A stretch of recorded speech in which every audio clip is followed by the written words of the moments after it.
Alles, was wir bislang gemacht haben, steuert auf dieses Video hin. Heute bringen wir es endlich fertig, uns eine interne, extra gesicherte Website zu erschaffen. Dieses Video entsteht in Kooperation mit Hetzner. Auf hetzner.com könnt ihr euch alles holen, was das Serveradministratorenherz begehrt. Von Webhosting über Storage und Managed Servern bis hin zu dedizierten Servern oder Cloud ist alles dabei.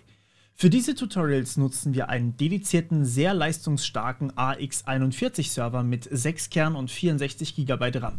So kann ich euch alle Techniken zeigen, die ich euch zeigen möchte. Für viele Fälle machen aber auch schon kleinere Server durchaus Sinn. Mehr Informationen sowie eine grundlegende Tutorialreihe für die ersten wichtigen Schritte auf eurem Server findet ihr, wenn ihr auf den Link in der Beschreibung klickt. Viel Spaß!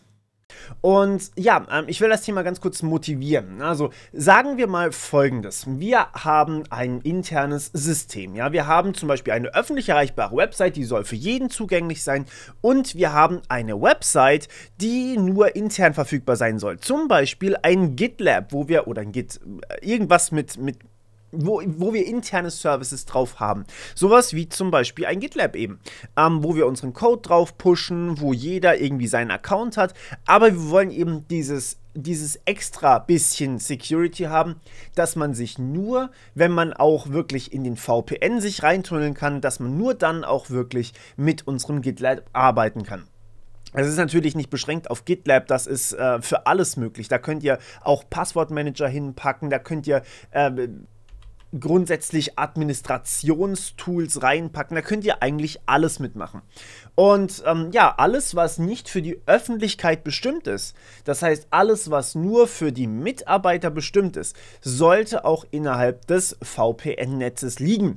Denn dann muss ein Angreifer nicht nur eine Schwachstelle für die Website haben, sondern er muss im Endeffekt auch eine Schwachstelle oder erstmal euch quasi überwinden als Hürde und in den VPN reinkommen. Das heißt, man hat eine doppelte Schicht Security und wir wissen, je mehr Schicht man hat, desto besser ist es.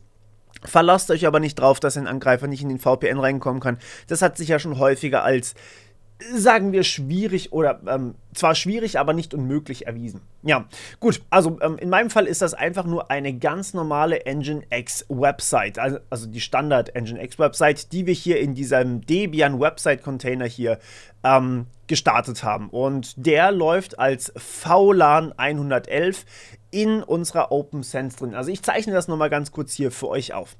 Wir haben hier unseren Proxmox Container, in dem wir genau diese ganzen Webseiten hosten. Dann haben wir hier die OpenSense, durch die wir alles durchpipen wollen. Das ist unsere Firewall. Die ist dafür zuständig, dass man alles machen kann.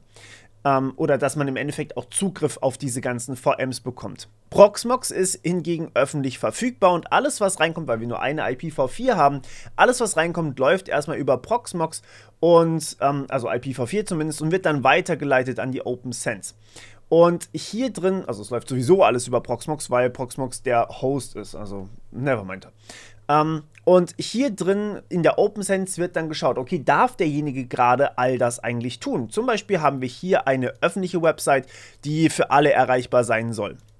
Ich nenne die jetzt einfach mal Public. Und die wird einfach dahin weitergeleitet. Klar kann man hier auch Firewall-Regeln erstellen, dass zum Beispiel diese öffentliche Website für Spammer nicht erreichbar sein soll. Aber das muss man natürlich erstmal definieren können. Das zweite, was wir aber haben, sind Internas. Ja? Das heißt sowas wie Private-Webseiten. Sowas wie das, was wir mit unserem Nginx-Container haben wollen. Diese öffentliche Website, die haben wir noch nicht. Die können wir vielleicht in Zukunft mal angehen. Aber aktuell wollen wir uns hier um dieses VLAN 111 kümmern. Hier drüber ist diese private Website an OpenSense angebunden. Und hier wollen wir sozusagen den Zugriff restricten. Das heißt, wenn man aus dem öffentlichen Netz kommt, also quasi aus dem, das hier ist das WAN für die OpenSense, also die erkennt das als WAN innerhalb der OpenSense. Wenn man aus dem WAN kommt, dann soll man bitte keinen Zugriff auf das VLAN 111 haben, sondern nur auf die Public Website, die es nicht gibt. Und wenn man aber von WireGuard, also unserem VPN kommt, nehmen wir an, das hier ist WireGuard,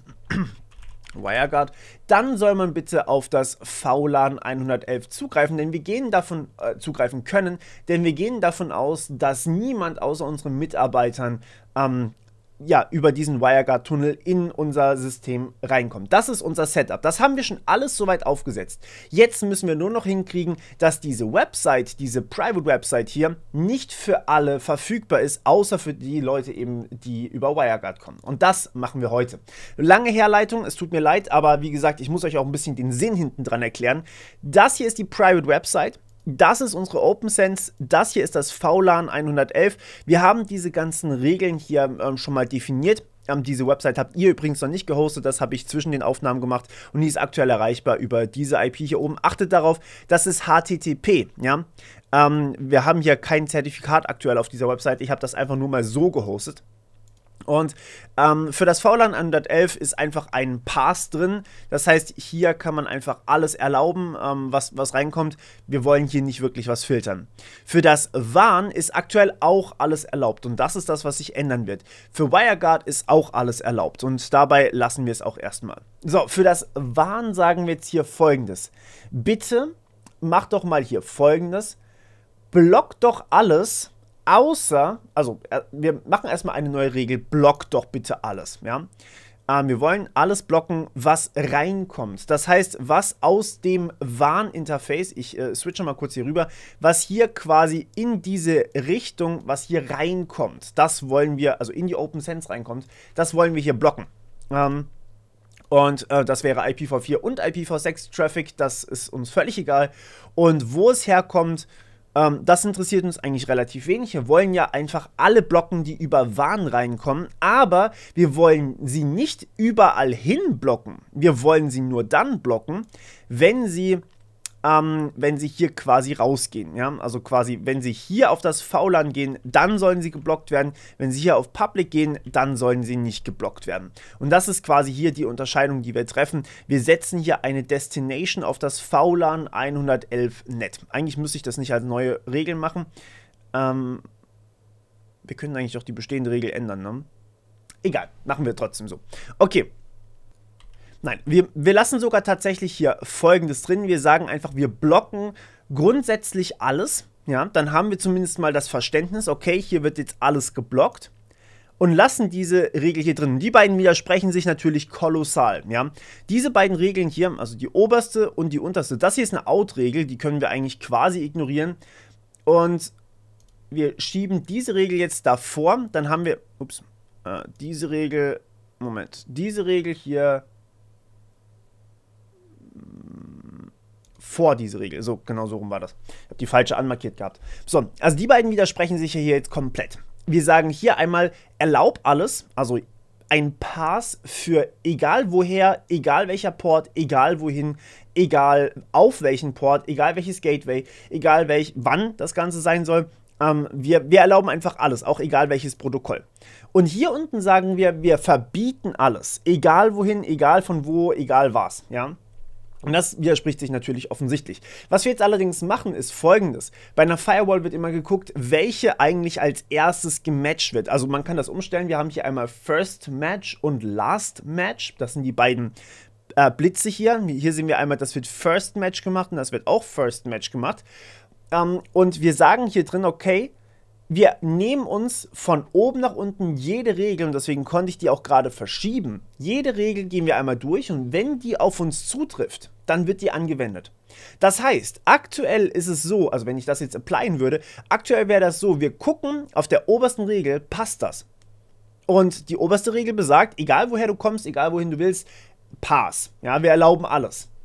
Und deswegen sagen wir hier, okay, egal ob du vom WAN kommst oder von WireGuard, wir erlauben alles. Und die zweite Regel wird dann gar nicht mehr angeguckt. Das ist im Endeffekt, wenn ihr programmieren könnt, ein bisschen wie ein If-Else. Ja? If das hier matches, dann mach. Und ansonsten mach halt das. Aber zu dem ansonsten kommen wir niemals. Also was wir machen ist, wir editieren natürlich diese Regeln mit dem Pass hier oben und definieren die ein bisschen genauer. Wir wollen grundsätzlich erstmal alles verbieten, außer das, was wir wirklich speziell erlauben. Wir könnten das natürlich auch anders machen. Wir könnten auch erstmal alles erlauben und dann einzelne Sachen verbieten.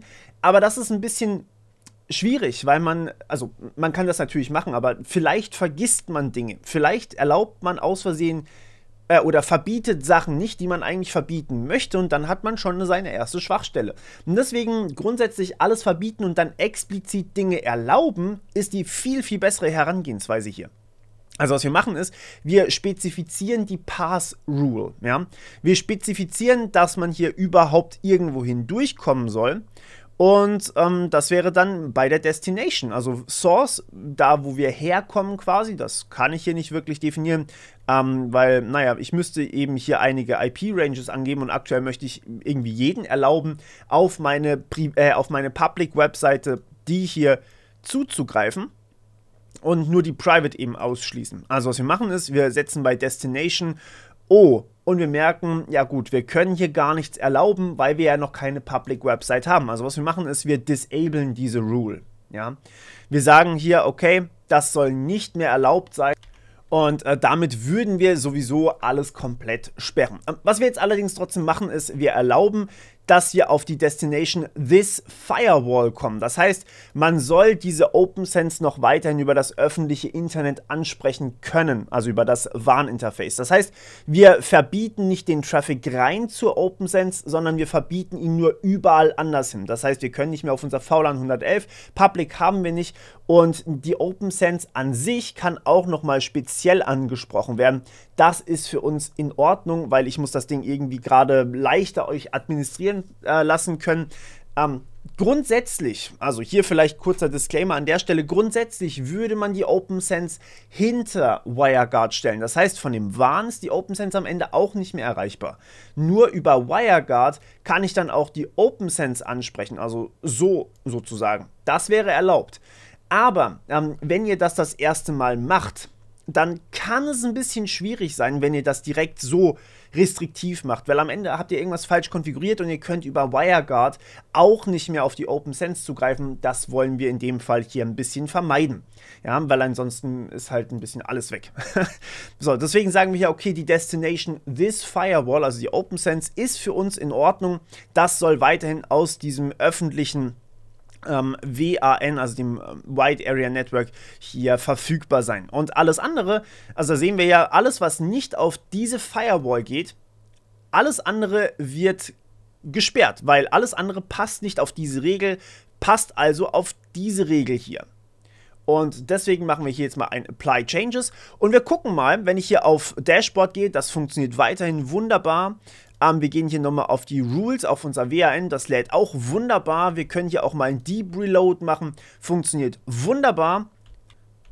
Aber wenn ich dann auf diese interne VLAN 111 Webseite gehe und die mal neu lade, dann sehen wir, oh, der Balken dreht sich verdächtig lange. Ja? Der dreht sich, und ich lasse euch das jetzt tatsächlich mal bis zum Ende so auf der Zunge zergehen. Also, ich schneide es vielleicht raus. So, diese Website ist nicht erreichbar. Ja, das heißt, wir haben hier wirklich den Zugriff auf alles andere außer diese Firewall hier jetzt abgeschnitten. Das heißt, auf, naja gut, alle Boxen außer OpenSense sind nicht für uns, Entschuldigung, kleiner Husten, alle Boxen außer OpenSense sind für uns nicht erreichbar. Und dementsprechend kriegen wir hier natürlich auch nicht mehr Zugriff auf die Debian-Webseite, was das hier ist. Jetzt machen wir das aber mal, wenn wir über WireGuard gehen, weil hier steht ja offensichtlich noch ein Allow All, also erlaub quasi alles. So, und wenn ich jetzt hier auf Aktivieren gehe, dann verbinde ich mich quasi mit WireGuard, mit diesem Tunnel, und ich leite hier nur diese Adressen übrigens, beziehungsweise hier unten, nur diese Adressen weiter. Alles andere wird quasi bei mir nicht mehr weitergeleitet, das heißt, überall sonst greife ich nicht über den VPN zu, das wisst ihr ja aus dem ich glaube, vorletzten Video oder so.